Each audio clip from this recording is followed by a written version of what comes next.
Greetings, one and all, and welcome to this lesson on vectors.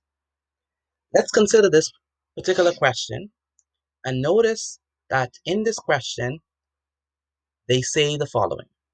In the diagram, let's get our pointer. It states in the diagram AB, the vector AB is equal to 5A. Let's stop right there. Where do we see that? Notice that, and first of all, let's consider the diagram. Let's look at it. What is this? This is a four-sided figure, right? It has one side, AD, another side, AB. That's one, two, three, four side. So this is a four-sided figure, right? And a four-sided figure is called a quadrilateral. And so we have this quadrilateral here, or this four-sided figure. And notice they're saying that, hey, listen, look at AB. AB. So four-sided figure, it has four vertices, A, B, C, and D. And they're saying, hey, listen, AB, the vector AB is actually equal to 5A. All right. So the vector AB, so starting from initial point A and ending at B, that same vector, right, whose tail is A and whose head is at B, I should say, whose tail is at A and whose head is at B, it's actually 5A. And they're saying, hey, look at AD. AD, the vector AD, that's actually equal to A minus B. And they're saying, hey, listen, DC, DC is actually equal, the vector DC is actually equal to 7A minus 2B. And so that's the information that we're given. And they're saying, hey, in light of this information that they give you, that we give you, seeing that we give you this information, we want you to answer these problems. So what we want you to do is we want you to express in terms of A, B, and or C in simplest form, what is AC. They're saying, hey, let me know what is the vector AC. So let us look and see what is the vector AC. How can we express that in terms of A, B, and or C? So we have the vector AC, and the question is, so let us consider the vector AC. So we're looking at I. So that's our first question, our first one. So I, and we're trying to figure out what is AC, the vector AC in terms of A, B, C, or D. I mean A, B, C, in terms of A, B, and or C. That is, we just want an expression for AC, right? Now, in terms of A, B, and or C, and we have to write it in simplest form. And so what does that all mean? Isaac, what does that all mean? Well, okay, this vector is telling us that our initial point is at A and our ending point is at C. And so our head, or we are going to start at A and we're going to end at C. And so the question is, how can I know I have to start at A and I know I have to end at C. So how am I going to get from A to C? How am I going to do that, right? Well, there are several ways. There are two ways, in fact. I can go this way, right? I can start at A, go to B, then from B, then go to C. But the problem with that way is that I don't have an expression for BC as yet, right? I don't have it explicitly as yet. I'm going to take some time to figure out what BC is, right? It's not given to me. So I wouldn't go that route. Let's go the route where we have what these sides are actually is. Let's go the route where we have the actual expression for these sides, right? So let's ignore that route. Let's not go that route. Let's go the other route. And so we want to say, okay, there's another way we could get to AC. And the other way that we could get there's another way that we can start at A and end at C. And it's this route, right? We don't have to go that route. We could go this route. And this route is better because we have expressions for these sides here. And so in order to get from A to C, we would go from A to D. So let's make a note of that.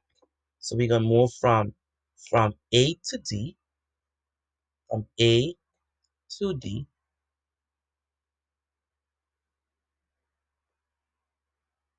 And then after we move from A to D, then we're going to move from what? From D to C. All right, so let's make a note of that. We would have, we would have plus, we're adding from D to C. Okay, awesome. Now, what is AD? What is AD? Well, AD is equal to A minus B. That's what we have in the diagram. And not only in the diagram, we also have that in the given information. AD is equal to A minus B. So let's put that.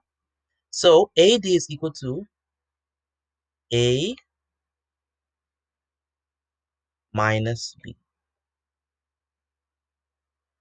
Now what is DC? What is the vector DC? The vector DC, and let's put this in brackets. Let's put this in brackets. What is the vector DC? Well, the vector DC is actually 7a minus 2b. So we put it in brackets, 7a minus 2b. 7a minus 2b. Okay, awesome. Now, notice that they say they want us to what? Write it in simplest form. So we cannot leave it like that. And if we do, we're not going to get full marks. We have to simplify this expression. And so let's group all the things or all the letters that are the same. So here we have A, right? Do we see another A? Yes, we do. We have 7A, all right? And so we have A and we have 7A. Those two terms are definitely like terms. So we're going to group them together. So we have A plus the 7A, all right? Awesome, awesome. So A plus 7A. Now, let's consider our B's. So notice we have a negative B, right? A negative B. So let's write that, negative B. And we have a negative 2B, negative 2B. And so it's going to be negative 2B. Now notice that A and 7A are like terms, so we can perform the operation between them because they are like. And so A plus 7A. What is A plus 7A? Well, A plus 7A is actually 8A. 8A. Now, what is negative, and how do we get 8A? How do we get 8A? We got 8A because if you notice, consider the following. A is actually equal to 1A. So what we actually have is we actually have 1A plus, plus 7A. Okay? And what is 1 plus 7? Well, 1 plus 7 is 8. So that's how we got the 8. So we have 8A. All right, so let's erase. So now we have 8A. We have 8A, 8A. Now what is negative B minus 2B? You can look at that as negative 1B minus 2B. Now now what you can do is since they are like terms, you don't have to, when doing its computation, when doing its calculation, just look at it as negative 1 minus 2. Ignore the b's for now. What is negative 1 minus 2? Well, if I owe you $1 and I owe you $2, how much I owe you in total? Well, I owe you $3, right? And so this quantity is going to be negative 3b. And so this is going to be equal to, it's going to be equal to 8a minus 3b. And there you have it. This is the expression in its simplest form. We cannot simplify this any further because a and b are not like terms. And so we're done with question AI. Now let us consider question, sorry, not AI, my apologies, BI. So we're done with question BI. So let us erase and consider question B double I. Let us erase all ink. Let us consider what BC is. So what is BC? Right? What is BC? What is BC? So notice, notice that we have B being here. And so when they say BC, the vector BC, they're saying, hey, listen, start from B and end at C. Start from B and end at C. And so how would we do that, right? But there are two ways that we can do that. We can either go this direction. So we can start at B and go to A, and then from A go to D, and from D go to C. Or we could go from B directly to C. But the problem with that is we do not have an expression for that side. And so we're going to go in the direction where we have the expressions given to us. Okay, so let's do that. Let us do that. So BC, right, BC is actually going to be equal to,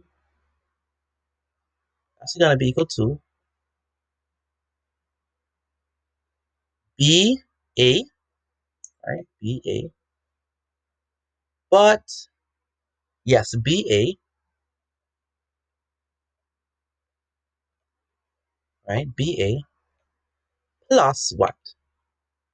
Plus AD and then DC.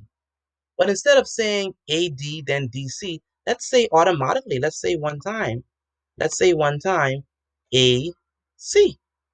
Because that's how we're going to get from B to C. Like we can start at, of course, we start at B, and then we go from B to A. But then we could go from A directly to C.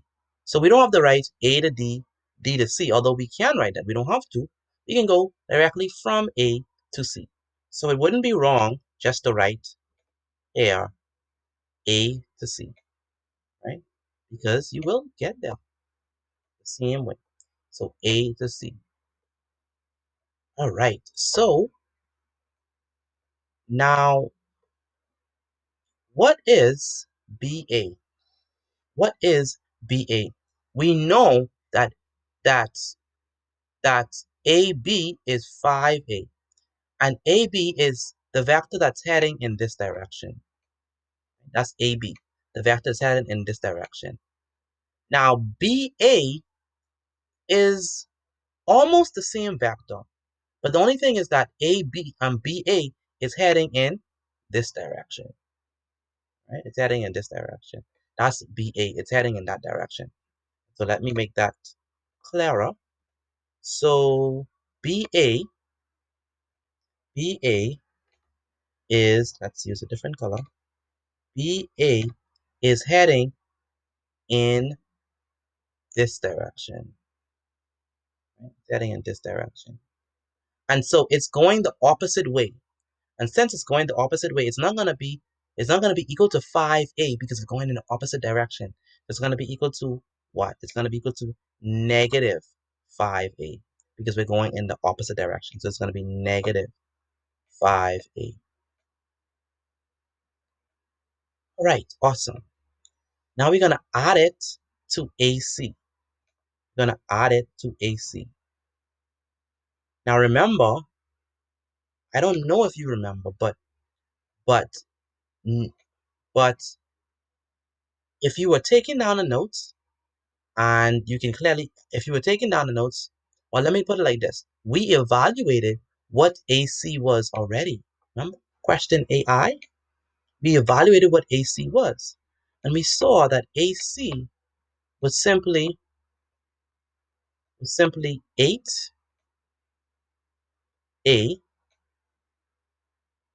plus 8A plus, or sorry, 8A minus, my apologies, 3B. And so we saw that AC, the vector AC, was actually equal to 8A minus 3B. And so that means that AC, we can just put it right there, insert it right there, that is actually equal to 8A minus 3B. All right, awesome. Now, let us simplify. We're not done. We have to gather the like terms. And so do we see any like terms? Do we see things that are the same letter, that have the same letter in them? Notice that we have A, 5A, and we have 8A, right? Sorry, negative 5A and we have 8A. And so those two are like terms. So let us group them together. So we have negative 5A plus 8A, all right? And so, and then, sorry, plus 8A. Let's complete that. Let's make sure I write it. Plus 8A. And then we're going to subtract. We have negative 3B. Okay, negative 3B. And so, this is equal to that. And notice, we have negative 5A plus 8A minus 3B. And so let us simplify this. Let's simplify it. So it's going to be, what is negative 5A plus 8A? What is negative 5A plus 8A? So if they are the same, if they are like terms, right? If they have the same letter, you could ignore the letter for now, the letters for now, and just look at the numbers, right? What is negative 5 plus 8? What is negative 5 plus 8? Well, negative 5 plus 8, because when we add numbers, right, the way in which we add them doesn't matter. So negative 5 plus 8 is the same thing as 8 minus 5, right? I should also include the way we add or subtract numbers doesn't matter. That means that means that that means that that means that I'm not certain about the subtraction one. I'm not certain about the subtraction one. Okay, ignore all of that. What I'm basically trying to say is that negative 5 plus 8 is equal to 8 minus 5. And that statement is true. Okay? So ignore the statements about the commutative property, right? But surely, indeed, surely, addition is commutative. But don't worry about that. Just consider the following. Negative 5 plus 8 is equal to 8 minus 5. And that's true. Now, what is 8 minus 5? Well, 8 minus 5 is 3. 8 minus 5 is 3. And so since 8 minus 5 is 3, that means that here we have what? We have 3a, 3a, okay? And let's bring down the b. Let's bring down, sorry, the negative 3b. So we have negative 3b. And so also let us put an equality symbol. Awesome. So BC is actually equal to what? BC is actually equal to 3a minus 3b. And if we want to, now, although we're done, right? Although we're done, this step is not necessary because we're actually done. But if you want to, you can factor this expression. And so this will be equal to, let us consider which number is the same in both, or which term is the same in both, and that is 3. 3 is in 3a, and 3 is in this expression. And so we would take out the 3, put open bracket, and put a minus b, right? Again, this step is not necessary. You could stop right here, but if you want to factor it, you could. And all that means is that when I multiply the 3 by the a, I would get 3a. When I multiply the 3 by the b, by the negative b, I would get negative 3b. And so this is just another way of expressing the exact thing you have on top. Again, that is not needed, but one can do it if he or she decides to do so. So BC is equal to 3A minus 3B. Now they say, hey, they're saying, hey, look at this. They're saying write down two geometrical properties of AD and BC. Write down two geometrical properties of AD and BC. So where is BC and where is AD? Notice that AD is this particular vector, right? And BC is this particular vector, right? Now, just by looking at this diagram, we can clearly see that BC is longer than AD. We can see that, right? And what else can we notice?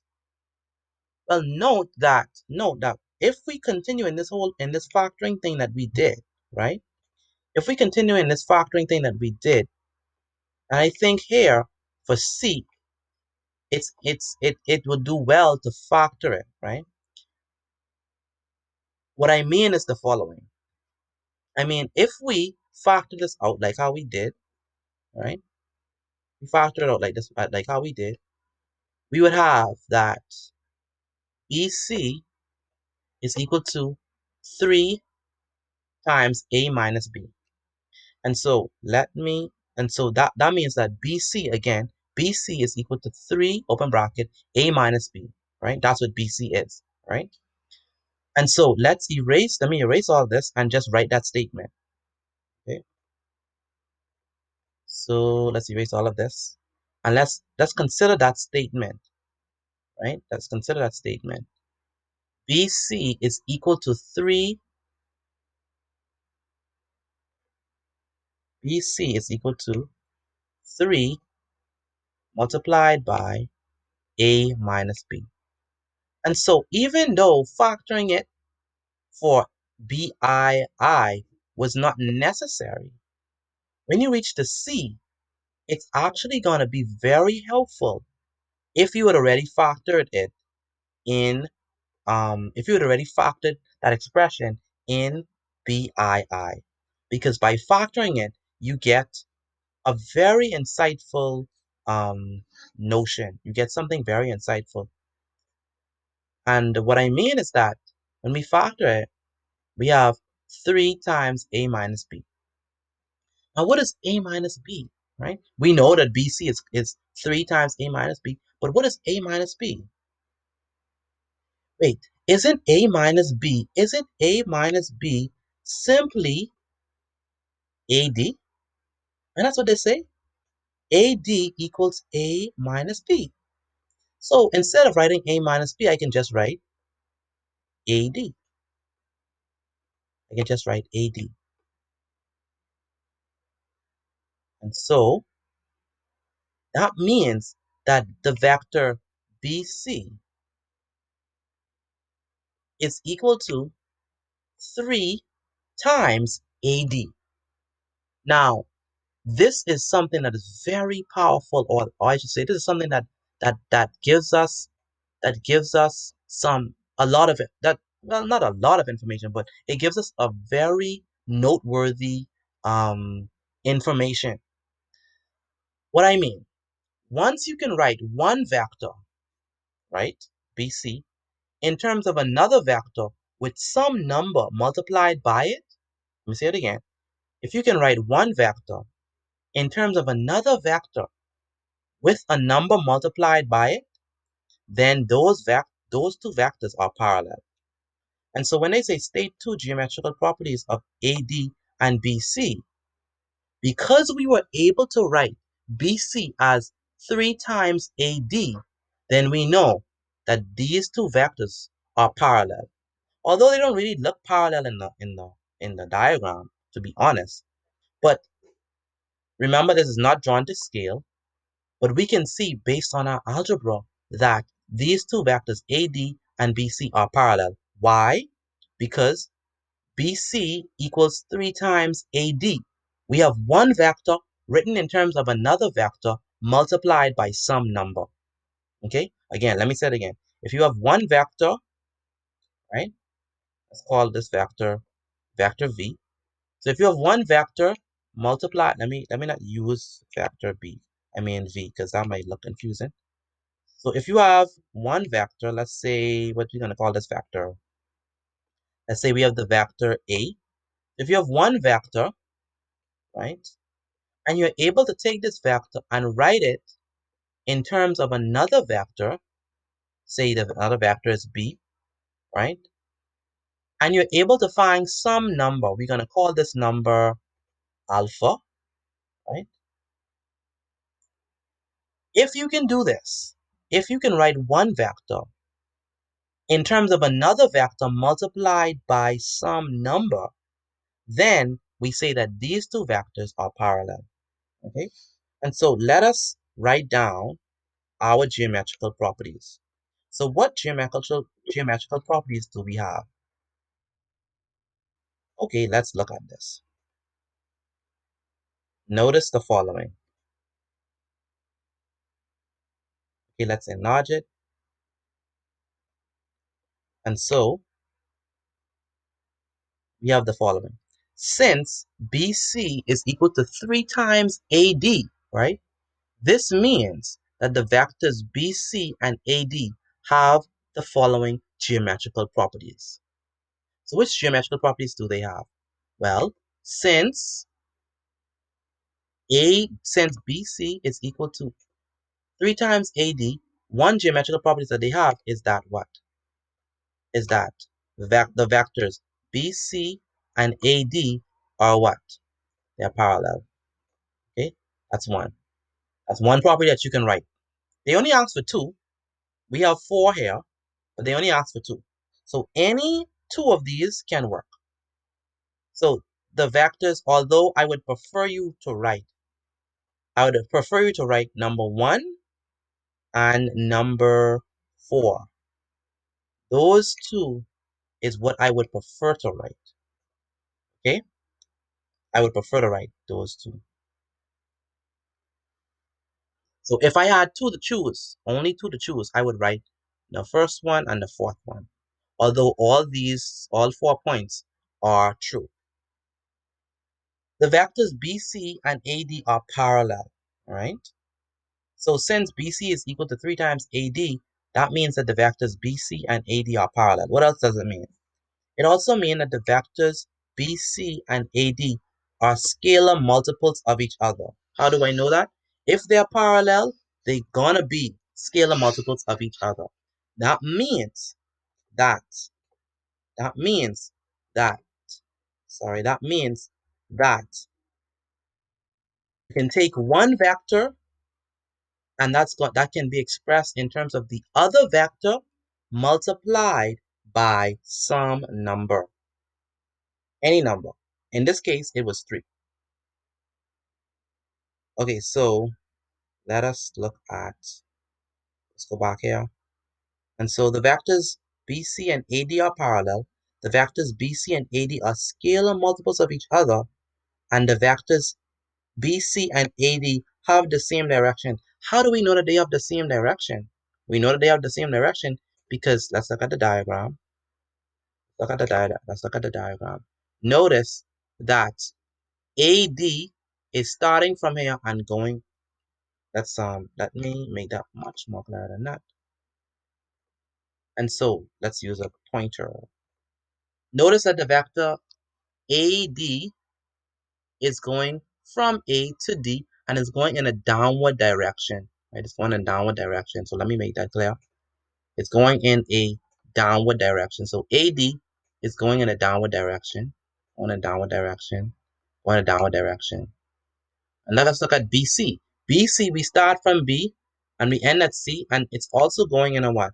Downward direction, a downward direction. But more than that, they are parallel to each other. And so they would be going in the same direction. Not necessarily because they are parallel, because you can have two vectors that are parallel and going and not going in the same direction. But if the two vectors are parallel either they are going in the same direction or they're going in the opposite direction. And clearly, these two vectors are not going in the opposite direction, so they got to be going in the same direction. That's what I mean. Let me say it again. If two vectors are parallel, then either they are going in the same direction or they're going in opposite directions. We can clearly see that AD and BC are not going in opposite directions, so they must be going in the same direction. They're going in the downward direction. And so, what are the properties that we can write? I showed you at least four. Number one, the vectors BC and AD are parallel. Two, the vectors BC and AD are scalar multiples of each other. The vectors BC and AD have the same direction. Vector BC is 3 times longer than vector AD. How do we know that? Notice there's 3 here. Right? There's 3 here. So BC is actually 3 times AD. So it's 3 times as long as AD. So that brings us to the end of our lesson. We have completed all the questions for this lesson. So we've completed BI, BII, and also C. Thank you for your time and attention, and I hope that you understood the things that I was discussing in this video. See you next time.